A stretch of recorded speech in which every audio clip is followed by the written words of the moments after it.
तर नमस्कार मित्रांनो, स्वागत आहे तुमचं एक अनोख्या व्लॉग मध्ये. तर खूप दिवस झाले आपलं जीवन नॉर्मल चालू होतं, काही ऍडव्हेंचर नव्हतं. तर आज सकाळी सकाळीच आपल्यासोबत एक ऍडव्हेंचर झाला. आपल्याला 6च्या गाडीनं संभाजीनगरला डायरेक्ट तेल्लारेहून निघायचं होतं आणि फक्त 2 मिनिटांमुळे ती गाडी आपल्याच्यानं आणि माझ्यावर घनघोर संकट कोसळले. फक्त मिस्टेक एवढीच झाली की मी त्या सिच्युएशन मध्ये शूट नाही केलं, पण मी पुढे नक्की प्रयत्न करेल की अशा सिच्युएशन मध्ये शूट करायचं. मग तेवढ्यात काय तिथं थोडे आपण थांबणार होतो. आपण त्या ऍडव्हेंचरस ट्रॅव्हलिंगचा आनंद घेतो. तर त्याच्यासाठी आपण अकोला गाडीत बसलो निंबा फाट्यापर्यंत आणि तिथून आपल्याला डायरेक्ट छत्रपती संभाजीनगर गाडी मिळाली. तर मित्रांनो, आता मी काम करत आहे माझ्या कम्युनिकेशन स्किल. मी आज एक कोट वाचला होता, the world is a field of beautiful and kind peoples, आणि आज मी ते रिअलाइज पण केलं. तसं जर आपल्याला कोण पण मुलगा भेटला तर एकदम भाईचारा आपला टॉप मध्ये असतो आणि एक वेळा जर गप्पा रमली मग तो वांदाच नाही. तर या मित्राची ओळख करून देतो तुम्हाला. हा आहे सुमित दादा. याने एमकॉम कम्प्लीट केलेला आहे आणि आता सध्या हा पेपर द्यायला चाललाय त्याचा बँकिंगचा खामगाव मध्ये. तर आमची ओळख झाली निंबा फाट्यापासून तर खामगाव पर्यंत आणि आमचे बोलण्याचे टॉपिक तर खूपच मजेदार होते आणि आमच्या गप्पा मध्ये कधी खामगाव आला ते तर माहित पण नाही पडलं आम्हाला. आणि हो, मी तर असं रॅन्डम मध्ये समजा अननोन व्यक्तीला एका मुलाशीच बोललेलो. यानंतर आपल्याला जसा चान्स मिळेल तसं आपण कोणी मुलीशी पण बोलून बघू. रिझन सांगतो तुम्हाला. आपण जसे जसे व्यक्तींना भेटतो आणि त्यांच्याशी संवाद साधतो ना, तर आपल्याला एवढ्या लर्निंग्स भेटतात कारण की ते त्यांच्या प्रॅक्टिकल एक्सपिरियन्स मधून शेअर केलेले असतात. तर याच्यासाठी पर्सन टू पर्सन टॉक याला खूप महत्व दिलं जातं आणि मला माझी कम्युनिकेशन इम्प्रूव्ह करायची आहे तर मी त्याच्यासाठी हे करेलच. आणि जेन्युअनली सांगू का,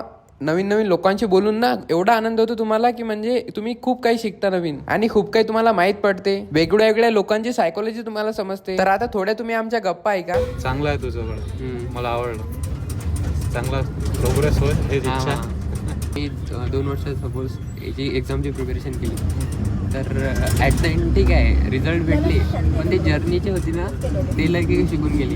बरोबर. कसं टाइमली मॅनेज करायचं, 6 आवर डेली स्टडी झाली पाहिजे, डेली टार्गेट्स बनवले, गोल्स बनवले, एवढा सिलेबस कव्हर करायचा. बरोबर. आणि त्याच्यात जे हार्डवर्क केलं ते म्हणजे काही शिकून जाते. तर ते जर्नीला मी जास्त एक म्हणजे असा लोनच्या म्हणजे पिकल्स नाही का, पिकल्स लोनचे आता व्यवसाय पण आहे, बिझनेस पण आहे. हो का? तर आपण सगळ्या प्रकारचे लोणचे बनवतो. कवाट, आवळा, अच्छा, लिंबू, आंबा सीझन वाईज असते आणि वेगवेगळ्या प्रकारचे असतात. आता सध्याचे सीझन वाईज कवाट, आवळा, लिंबू हे प्रकारचे लोणचे अवेलेबल आहे आणि विशेष म्हणजे हे आपण स्वतः मॅन्युफॅक्चरिंग करतो. याच्यामध्ये केमिकल वगैरे काहीच नसते आणि स्वतः मॅन्युफॅक्चरिंग करतो, डोअर टू डोअर सेल. तर मित्रांनो, याला म्हणतात मोके पर चौका मारणं. सुमित दादाने आमच्या डिस्कशन मध्येच त्याच्या बिझनेसचं पण प्रमोशन करून टाकलं आहे आणि दुकानावर शॉप मध्ये पण देतो आणि ऑनलाईन पण अमेझॉनवर आहे चालू. आणि याचा लोकांचा प्रतिसाद खूप चांगला आहे कारण की आपण हे स्वतः बनवतो आणि नॅचरल आहे पूर्ण आणि केमिकल वगैरे काहीच नाही आहे.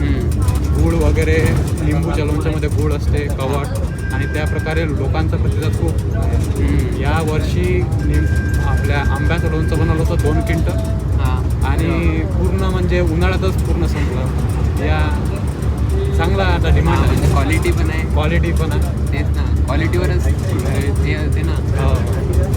तर ते चांगली गोष्ट आहे. आणि ते मग बिझनेस तो आई बाबा सांभाळतात? हा, आई बाबा सगळं कुटुंब सांभाळतात. लहान भाऊ आहे का? हो, लहान म्हणजे आई बाबा, बहीण आला. अच्छा, सगळं आजी आहे. अच्छा, पूर्ण कुटुंब सांभाळतो. चांगला आहे ना, एक बिझनेस आहे का? आमच्या पण शेजारी बनवत होते पण ते आता नाही बनवत कारण की त्यांचे शेतामध्ये निंब पेरलेले होते. ते निंबाचे लोणचे ते हे करत सप्लाय तेव्हा खूप चालतं ते, पण आता त्याचे निंबूच काढून टाकलेले आहे. मग आता बिझनेस व्यवसाय आता पहिले 4-5 वर्ष आधी छोटासा व्यवसाय होता. तर आता डोअर टू डोअर सेलिंग, दुकानं वगैरे बघून आता चांगला लोकांचा प्रतिसाद खूप चांगला मिळत आहे आणि चांगल्या मार्गीवर आता पुढे असून प्रोग्रेस करू. आता चांगला आहे ना. एक बिझनेस म्हणजे काय स्वतःचं हे स्वतःचं राहते काही ना काही. बिझनेस म्हणजे आता एक प्रकारे आपल्या या जगामध्ये म्हणजे जीवन चालण्यामध्ये महत्त्वाचं आहे. म्हणजे तुम्ही अदर तर करा पण एक बिझनेस असला तर म्हणजे जीवनाच्या ह्याच्यामध्ये आपल्याला. मित्रांनो, माझं तुम्हाला सजेशन आहे की तुम्ही दादाच्या बोलण्यापेक्षा दादाच्या भावना समजून घ्या. म्हणजे कोणती गोष्ट आपण सहजरित्या खरेदी करू शकतो, चालू राहते रुटीनमध्ये, काही आपल्याला अडचण नाही आहे.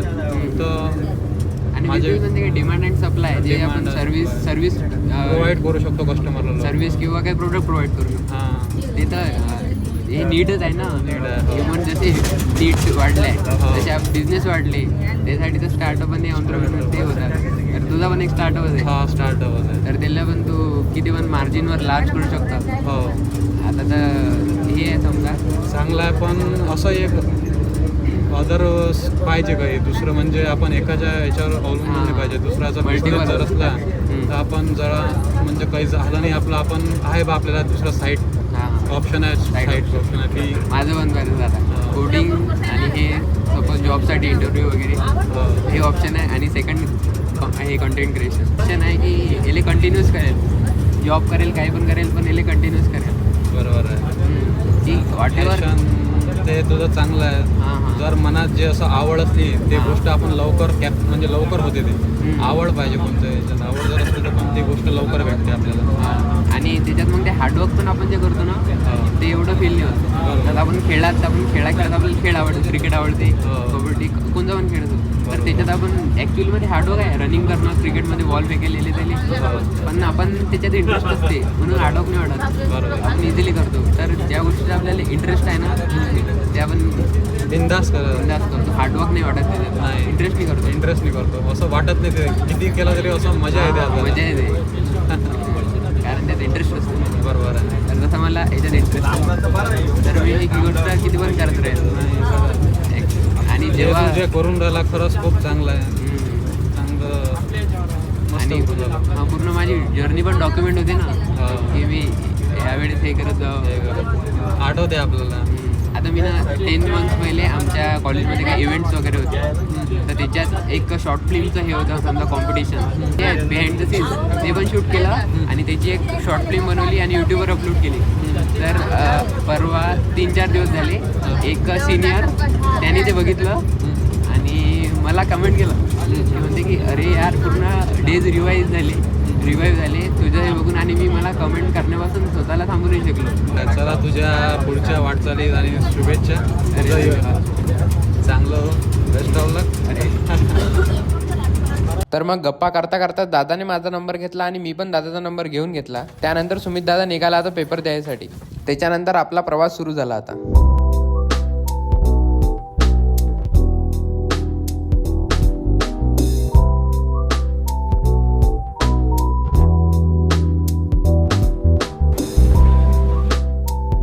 मित्रांनो आपली गाडी इथं थांबली आता नाश्ता वगैरे करण्यासाठी. त्याच्यानंतर नाश्ता वगैरे करून लगेच निघू आपण छत्रपती संभाजीनगरसाठी. आणि आईने डब्बा दिलेलाच होता. मग मस्तपैकी जेवण वगैरे केलं आपण. फायनली पोचलेलो आहोत आपल्या संभाजीनगरला. तर आता दमलेलो आहोत थोडा. तर आजसाठी एवढंच.